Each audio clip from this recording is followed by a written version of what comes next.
Hello, everyone. Harold Fisher here, anchor and host of the Daily Drum on WHUR. Welcome to yet another edition of HUR at Home on WHUR.com and all of our social media platforms. This month, WHUR celebrated 50 years on the air, and that includes, of course, the Daily Drum. And this month on HUR at Home Newsmakers, I continue conversations with some of the people who have helped make WHUR what it is. Joining me on the program are former reporter Curtis Crutchfield and former anchor reporter Kojo Nnamdi. Kojo, Curtis, thank you both for joining this conversation. Thanks for having me. Harold, thank you very much for having me. It's an honor and a privilege. Well, thank you so much. I have to start off, of course, with this funny story because for so many years, Kojo, you were the voice of the Daily Drum. And a lot of people assume that we knew each other. We have never met and have never been in the same room together, which I just think is hilarious. To this day, we've never been in the same room together, but you carry on a tradition that I feel so proud to be linked to. It's as if I know you very well. Well, thank you. Thank you so much. And I've listened to you when you were here and in other places. And you are certainly a magnificent journalist, a great inquisitive mind. I marvel at your thought process, and it is an honor to have you here. And certainly, Curtis, when I started way back in 1987, you were already here at WHUR, and you were covering a lot of the beach. You covered you covered DC. You also covered Prince George's. How did you get to WHUR? Before I began answering that question, when you were introducing Kojo, you should have put news director in front of his name. He was news director at one time. Okay. And I'm proud to say I worked under him. I started out as a student intern when I was a student at Howard University, along with Karen Campbell. Everyone knows that name, of course, Karen Campbell, one of the many fine reporters who've come through WHUR. So my last 2.5 years at Howard as a student, I was an intern at the radio station and got to work under wonderful people, brilliant people such as Kojo Nnamdi, Sandra Ratley, Robert Taylor, so many others. I'm sure some of those names will come up during the conversation. So I'm glad you've included me. It's good to talk to you again. And perhaps this venue is appropriate since we're all remembering 50 years of excellence at WHUR and connecting Kojo and myself together. Appreciate that. Curtis, tell me, from your experience, what would you say is the story that may have been most impactful, or the beat that was most impactful during your time at HUR? I would say there were a lot of stories, not necessarily anything that I covered. The Free South Africa movement, the protest at the South African Embassy. I was one of the reporters there that very first day when Randall Robinson of TransAfrica, then TransAfrica, Congressman, the Reverend Walter Fauntroy, and some others, many others, started a daily protest at the South African Embassy. That started momentum and built momentum to help end apartheid in South Africa. It helped. It was part of many international efforts that helped lead to the dismantlement of apartheid. And there were some other stories as well. I wasn't a part of this. The station, in many ways, in following, reporting on advocacy efforts, was part of the national movement to create the Martin Luther King holiday. So those are two stories that, to me, stick out to me. And there was something else. I was a student at the time, and I wasn't in DC. I was Actually, I played baseball at Howard. We were away on a spring trip when the Hanafi Muslims took over the district building, and I think B'nai B'rith headquarters in D.C. And Kojo could tell you more intimately, what happened, because we lost one of our colleagues there during that siege. So those I'd were love to talk about that, as a matter of fact, because before I tell you about that story quickly, let me say one of the things that distinguished Curtis, even as a student intern, was the level of diligence he put into doing research for stories. And to this day, I recall that I first heard the words Steny Hoyer out of the mouth of Curtis Crutchfield. Steny Hoyer, of course, is now the House Majority Leader. When Curtis started covering Maryland for the Daily Drum, he was a local official in Maryland. And like I said, the first time I ever heard his name was from Curtis Crutchfield reporting on Steny Hoyer. But on that day in 1977, March 8th, Maurice Williams was our district building reporter. What's now known as the Wilson Building was then called the district building. And I recall that on that day, I went to the district building to have lunch with Milton Coleman, who was the Washington reporter covering the district building. And Maurice Williams was there. At the time, he was 24 years old, maybe 8 or 9 years younger than we were. And he really wanted to come to lunch with us. And we used to tease him all the time and say, no, you're just a kid. When you grow up, you'll be able to have lunch with the big boys. Milton and I went out to lunch. And as we were leaving, we looked over at the district building because we had lunch on 13th Street. And we saw some kind of commotion there. And Milton said, oh, something's happening. I have to get back. I got into a taxi cab and went back to the office. When I got there, I was then the news editor. And my phone was ringing at the time. When I picked the phone up, it was a reporter from the Washington, Afro-American, whose name was Stephen. I'm blanking on his last name. But I picked up the phone and started to joke with him as I normally did. And he said, Kojo, no, this is not funny. Maurice Williams looks like he's been shot. He's lying in the hallway outside the press room. There are holes in his sweater and he's not moving. And I said, what's going on? He said, somebody's apparently taken over the 5th floor of the district building. It was then the Hanafi Muslims who were upset because they felt that they had not seen justice as a result of a 1973 atrocity that had taken place at their home. Say they had taken over the 5th floor of the district building. They were on one end, the security was on the other end, and they fired. And as they fired, Maurice Williams was stepping out of the elevator along with several other people, including Marion Barry, who was also shot in that incident. Maurice Williams was killed in the line of duty. Marion Barry was injured, and that day lives on in infamy in the District of Columbia. You know, it's interesting that you mentioned the Maurice Williams story, because when I started 10 years later in 87, because I believe that, like you said, that was in 1977, Maurice died at the age of 24. When Bill Christian hired me, who was the news director at the time, I was 23. And I remember he commented to me that I was, prior to my hiring, he said that I was going to be younger than the youngest person to work, at the station, in the newsroom.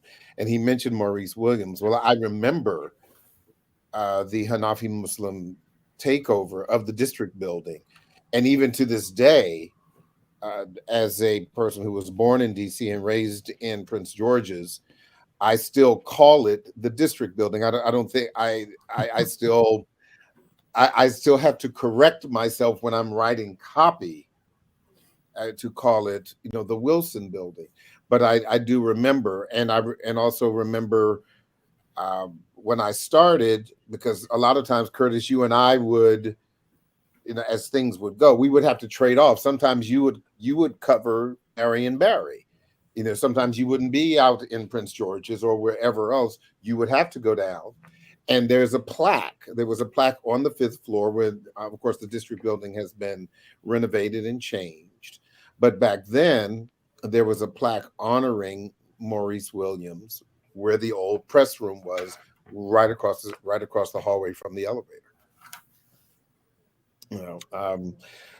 Beyond that, Kojo, what impact do you believe your work at WHUR has had on you as a journalist and as a person?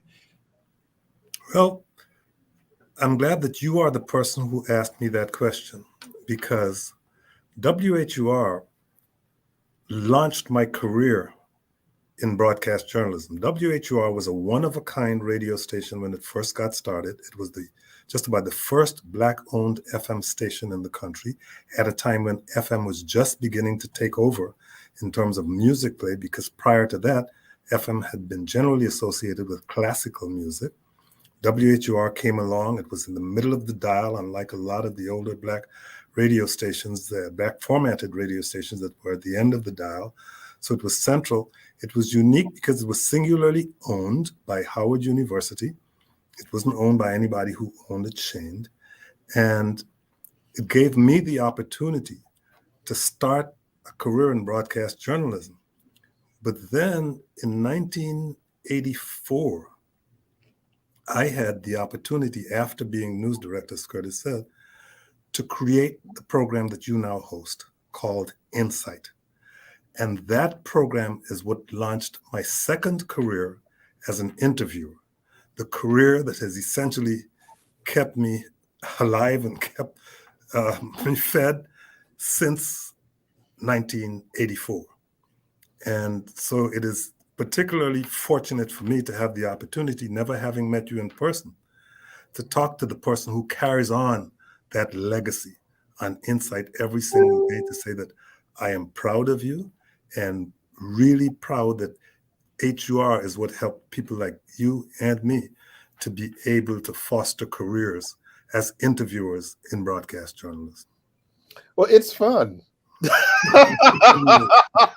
It is. It is. I don't think there's a job that I could do that would be more fun. And Curtis, as Kojo was saying about the Steny Hoyer story, and you can't do this job and be bored.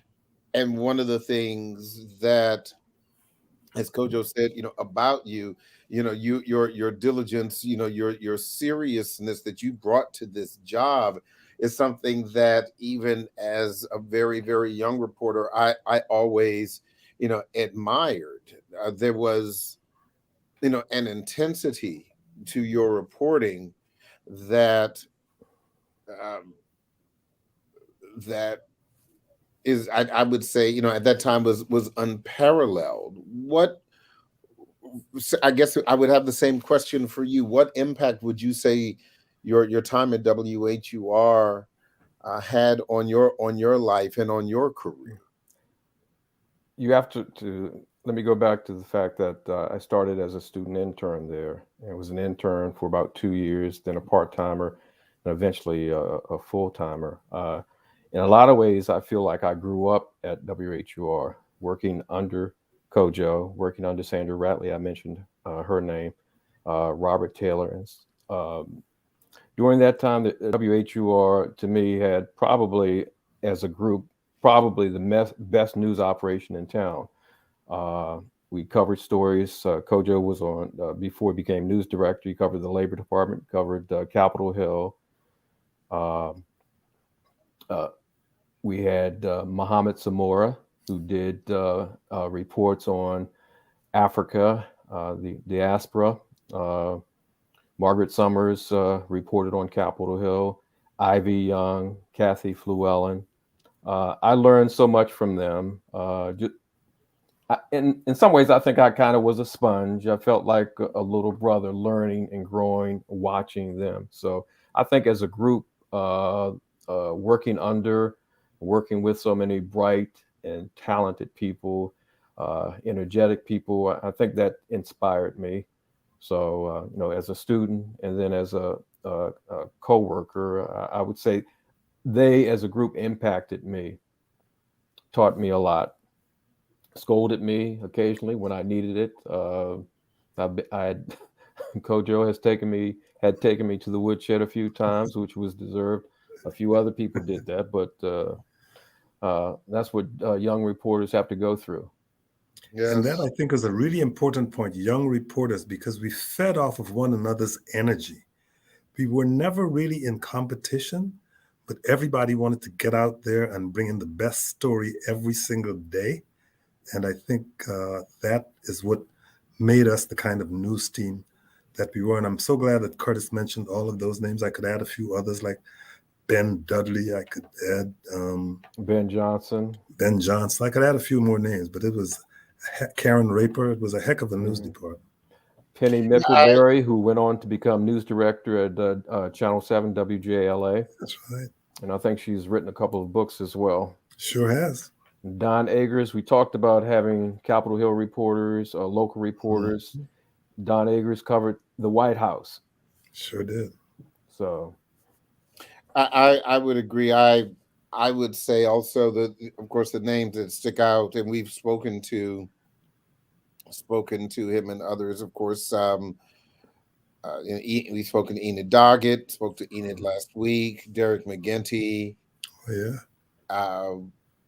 And Bill Gasparini covering Central America, stringing for us, of course, Subri Govender in South Africa, who could forget all of the magnificent work that Subri Govender had done, and some of those really difficult phone calls from South Africa, dealing with the issues of apartheid. But also, some of the local issues where we were, as you said, we didn't compete against each other. And I think that's probably one of the things that was really unique. And it never occurred to me that would have been an issue of competing against us, because we always had to compete against, the other stations.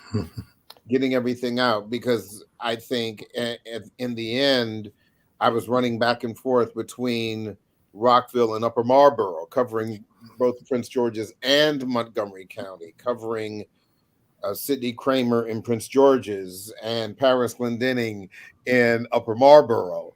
And boy, I just wore my car out. Harold, you mentioned South Africa a minute ago. If I may go back to that, because it reminded me of a reporter that used to work with us, Terry Impactley, who was from South Africa. And I'll always remember a story she told me, not a pleasant story. She had I think a parking space that pulled into a parking space. Perhaps she was going to an office building, and a police officer pulled up to her, put a gun to her head, and demanded the parking space. Can you imagine that? Mm-hmm. Put a gun to her head and demanded her parking space. Yep. Terry Umfatheli is now no longer with us, but she was one of the reporters we had who covered Africa. She was the daughter of a famous African writer, Ezekiel Umfatheli, and she was such a calming presence in the news department, and everybody else was rushing around. Terry would always be sitting there very calmly writing her stories, but she was a very brave woman. I didn't know she was no longer with us. I'm sorry to hear that. My goodness. Yeah. Curtis, from your perspective, what would you say is the legacy of the WHUR News Department? What is your best advice for me as we move forward for the next, it's been 50 years for the station, and now we're looking at the next year. I mean, I can honestly say, who would have thought that after a Donald Trump presidency, the midst of a pandemic, I can't say that I've ever felt more relevant than I do now, and who knows what to expect. Your final thoughts. My final thoughts, Coach, paid you a compliment, a high compliment, I would take that to heart and remind you that you stand on his shoulders and the shoulders of everyone who came before you. Many of the people whose names I mentioned, Robert Taylor, Sandra Radley, Ben Dudley, Ivy Young, Derek McGinty, so many talented people have come through WHUR, very talented people. Many are still there. My former colleague, your current colleague, Renee Nash. So as we used to say, keep on keeping on. Yeah. And Kojo, I'll let you have a final word. WHUR is legacy radio. People listen to WHUR because their parents listened to it and they grew up listening to it, and they discovered that it was a reliable source both of entertainment and, more particularly, information. That's the tradition out of which we come. That's the tradition that you're carrying on. So more power to you, and I endorse what Curtis said. Keep on keeping on. Curtis Crutchfield, Kojo Nnamdi, thank you so much. It's been an honor to have both of you on, an honor to finally meet you, Kojo, and it is so good to see you, Curtis. Likewise. After all of these years, man. Nice meeting you too, Harold. Thanks for having us on. Okay. Thank you. Appreciate it. Take care. Stay well. That is it for this edition of HUR at Home Newsmakers. I'm Harold Fisher. And as always, I'll see you on the radio.